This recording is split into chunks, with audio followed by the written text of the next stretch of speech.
Monsieur le Président de la République, Félix Tshisekedi Tshilombo, nous voudrions en toute humilité porter à votre attention le fait d'une véracité historique, le fait selon lequel la dispensation de l'alternance est censée apporter fondamentalement une praxis politique alternative en totale disjonction avec, si vous voulez, les pratiques des dispensations ou des régimes antérieurs.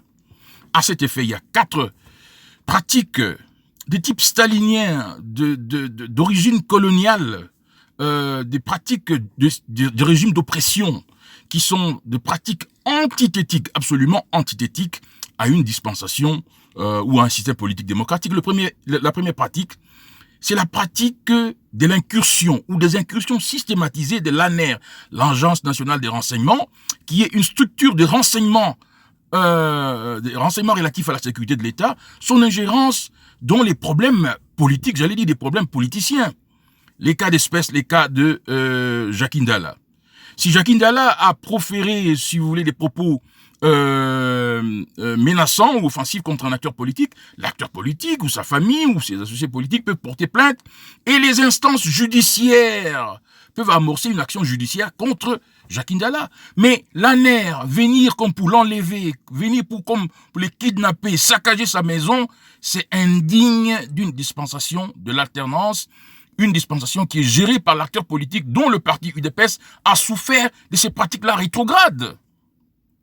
Deuxième pratique qui est antithétique à une dispensation démocratique, je veux dire une dispensation de l'alternance, c'est la pratique qui consiste à bloquer les gouverneurs à Kinshasa pendant de longs mois, sans raison intelligente et rationnelle.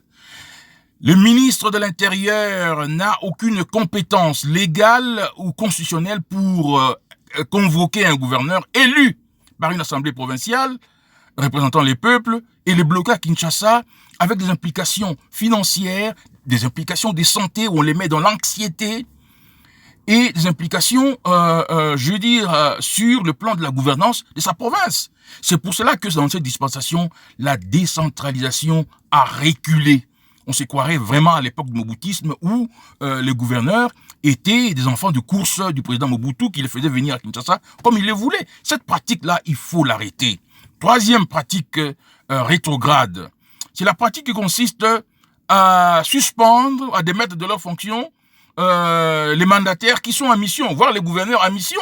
Monsieur le président de la Cour constitutionnelle, monsieur Kalouba, vous étiez mon avocat, vous savez de quoi je parle.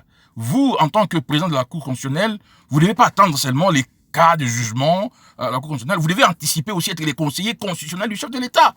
Pour certaines pratiques, n'est-ce pas que vous m'aviez défendu en disant que le fait que j'étais bloqué à Kinshasa était anticonstitutionnel, était illégal? Pourquoi vous vous taisez? L'autre pratique, c'est la pratique qui consiste, n'est-ce pas, à bloquer ou à sortir les hommes d'État, les politiciens de l'avion. Lorsque un politicien, un mandataire a déjà obtenu l'ordre d'émission, obtenu les frais d'émission, a fait les procédures d'immigration, il se trouve dans l'avion, on vient l'extirper comme un kidam pour l'humilier simplement. Il faut arrêter d'humilier les politiciens, de créer des conflits, des antagonismes, des animosités et des inimitiés qui érodent toutes les chances, toutes les possibilités de l'élection du président de la République. Donc, le président de la République étant arrivé à mi-mandat doit procéder à une sorte d'introspection, de retraite idéologico-stratégique et opérationnelle pour dire quelles sont les modalités d'une véritable mutation de la praxis politique dans ce pays-là.